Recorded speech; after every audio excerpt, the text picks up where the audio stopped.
오늘은 불평과 감사의 비밀을 말씀드리겠습니다. 이 말씀은 11월 15일 추수감사주일의 말씀을 15분 설교로 요약하여 올려드립니다.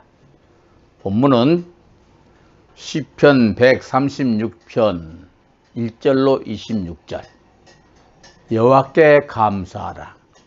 그는 선하시며 그 인자하심이 영원하미로다. 이와 같이 여호와께 감사하라 하는 말씀이 26회나 반복되어 있는 시편 136편입니다.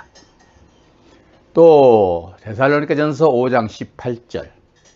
범사에 감사하라. 이는 그리스도 예수 안에서 너희를 향하신 하나님의 뜻이니라. 오늘은 2020년도 추수감사주일입니다. 지난주에 하나님은 왜 감사절기를 지키라 하셨나 라는 말씀을 전했습니다. 세 가지 이유가 분명히 있었습니다. 첫째는 예수님의 초림과 재림의 시간표를 절기를 통해서 알려주기 위하였습니다. 두 번째는 감사를 잊지 않게 교육시키기 위하였습니다. 세 번째는 하나님의 지속적인 복을 주시기 위해서 절기를 지키라 하셨습니다. 오늘도 계속되는 축복을 약속받아야만 합니다. 하나님이 축복 주시지 않으면 우리는 잠시도 존재할 수 없는 연약한 인생들입니다. 오늘은 불평과 감사의 비밀을 알려드리도록 하겠습니다. 사람이 감사하는 것도 불평하는 것도 스스로 하는 것 같지만 깊이 뿌리를 캐보면 비밀이 숨어 있습니다. 오늘 본문 두 곳은 모두 감사를 강요하면서 명령하고 있습니다. 시편 136편 1절 26절까지는 여호와께 감사하라고 26번이나 명령하고 있네요. 또한 사도 바울이 데살로니가전서 5장 18절에는 범사에 감사하라. 이는 그리스도 예수 안에서 너희를 향하신 하나님의 뜻이니라. 이제 사도 바울은 감사 속에 하나님의 뜻이 숨어 있다고 말합니다. 여기 말하는 하나님의 뜻이란 사람이 알지 못하는 비밀이 있다는 말이기도 합니다. 그래서 모든 일의 이유를 묻지 않고 따지지도 말고 무조건 감사라고 명령하고 있습니다. 여러분, 이 명령이 과연 타당한가요? 무조건 감사가 될까요? 말이 안 되는 말 같습니다만은, 여러분, 이 속에는 비밀이 있습니다. 이 세상에 좋지 않는 일이 얼마나 많은데 모든 일에 감사라고 하시는가? 그리고 감사에 반대는 불평과 불만인데 여기에도 비밀이 숨어 있습니다. 오늘 추수감사주일에 감사와 불평의 비밀을 잘 아시고 험난한 인생길에 전능하신 하나님의 힘으로 살아가는 나와 여러분 모두 되시기를 축원합니다. 성경 전체를 자세히 살펴보면 이 세상과 우주와 만물이 만들어지기 전에 하늘에 한 사건이 소개되어 있습니다. 하나님께서 신뢰하시고 사랑하던 천사장 아침의 아들 계명성 하나가 있었는데 그는 그 좋은 천국에서 스스로 하나님과 같은 대우를 받으려고 하나님께 불만을 품었고 늘 불만을 터뜨렸습니다. 그러다가 하늘에서 쫓겨난 이야기가 있습니다. 이사야 14장 12절로 15절을 참조하시면 됩니다. 그 후로 그 불평과 불만이 많던 천사는 사단, 루시퍼가 되었습니다. 사단은 하나님과 대적할 정도의 대단한 영적 존재입니다. 그러나 그는 피조물입니다.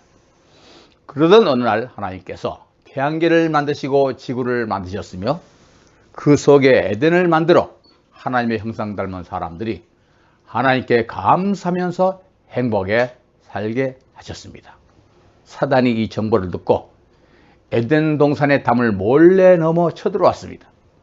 그는 먼저 짐승, 뱀에게 접근하여 자기의 제자로 삼고 다음에 여자에게 접근을 시도했던 것입니다. 우리가 잘 아는 창세기 3장 1절 말씀, 또한 담을 넘어왔다는 말은 요한복음 10장 1절로 10절 말씀. 사단이 에덴을 몰래 찾아온 목적은 두 가지입니다.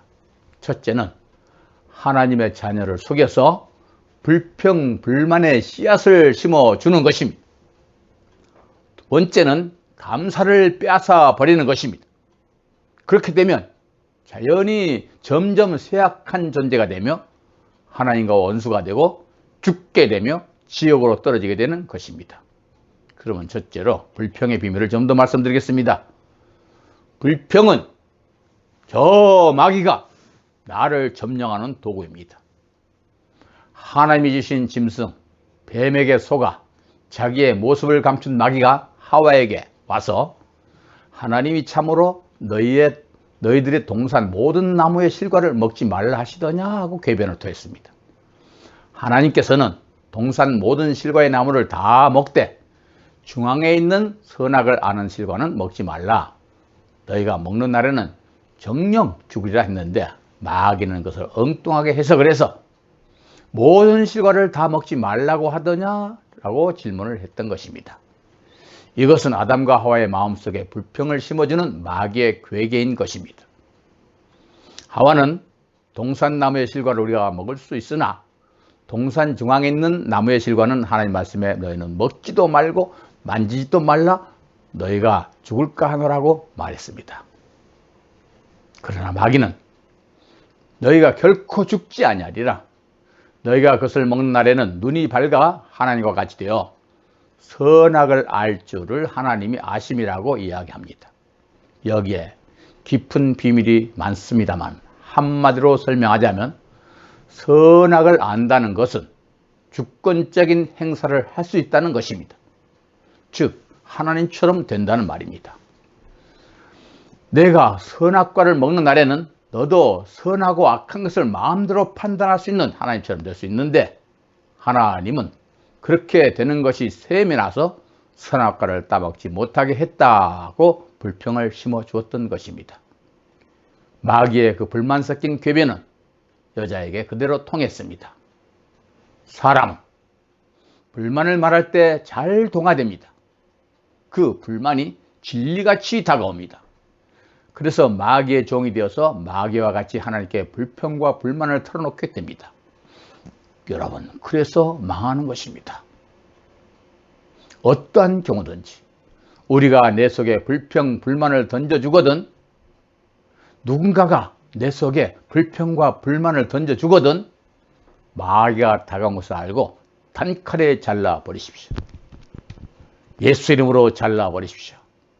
거기에 동요되면 내 인생 망치게 됩니다. 이스라엘 백성들이 광야를 지나는 동안 하나님이 그들을 훈련시켜서 감사의 존재를 만들려고 했습니다. 겸손하게 만들려고 했습니다. 그러나 저들은 변하지 않았습니다.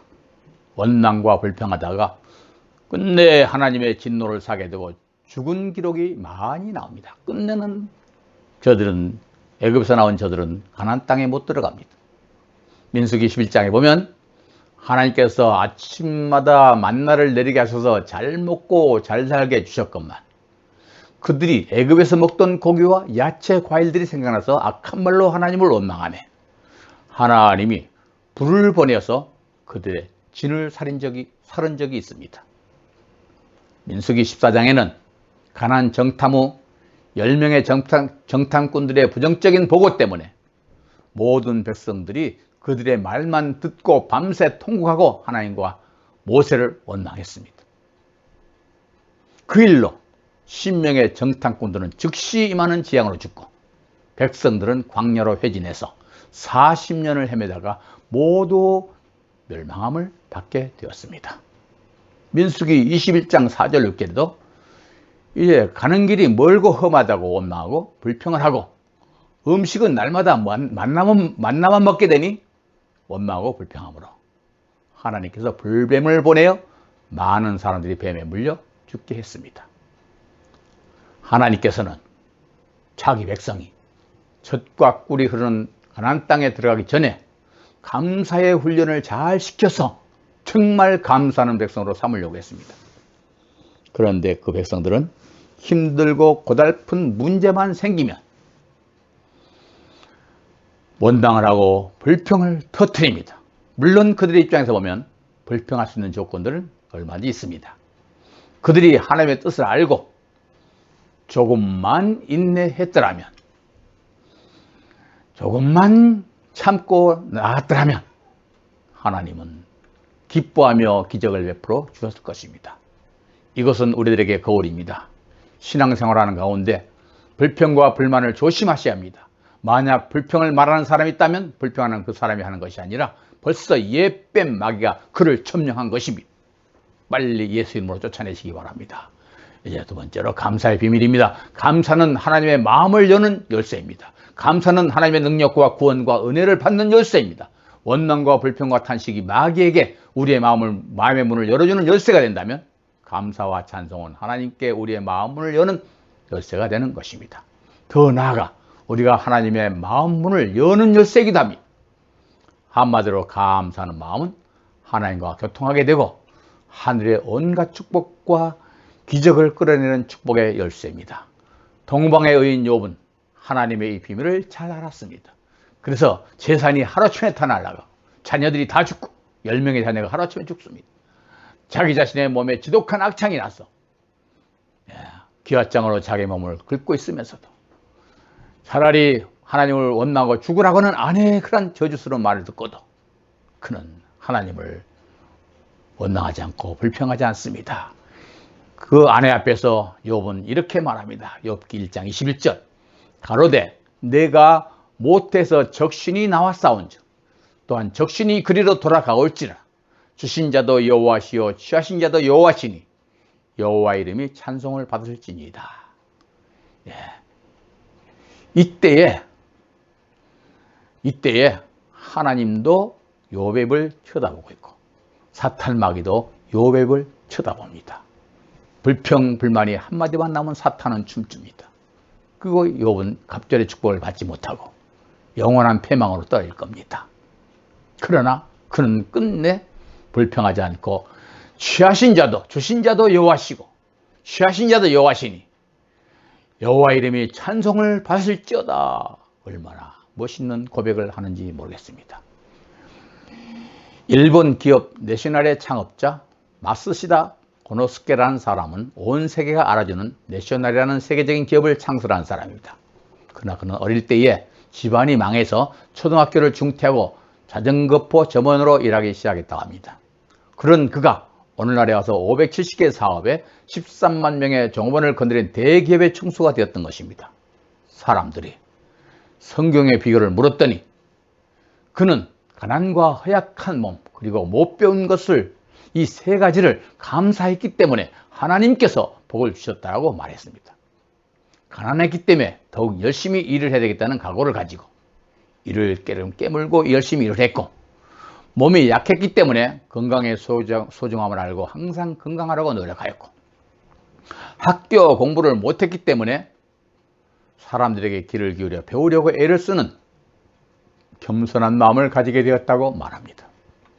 그는 가난, 약한 몸, 못 배운 것을 불평하지 않고 오히려 감사했기 때문에 하나님께서 세계적인 기업가로 만들어준 것입니다. 여러분, 감사만 잘하면 우리는 범사에 감사만 잘한다면 하나님의 마음을 감동시켜서 큰 승리의 사람이 될 수 있습니다. 유다의 여호사와 왕이 통치하던 시대에 모압과 암몬과 마온 연합군이 이스라엘 침략하였습니다.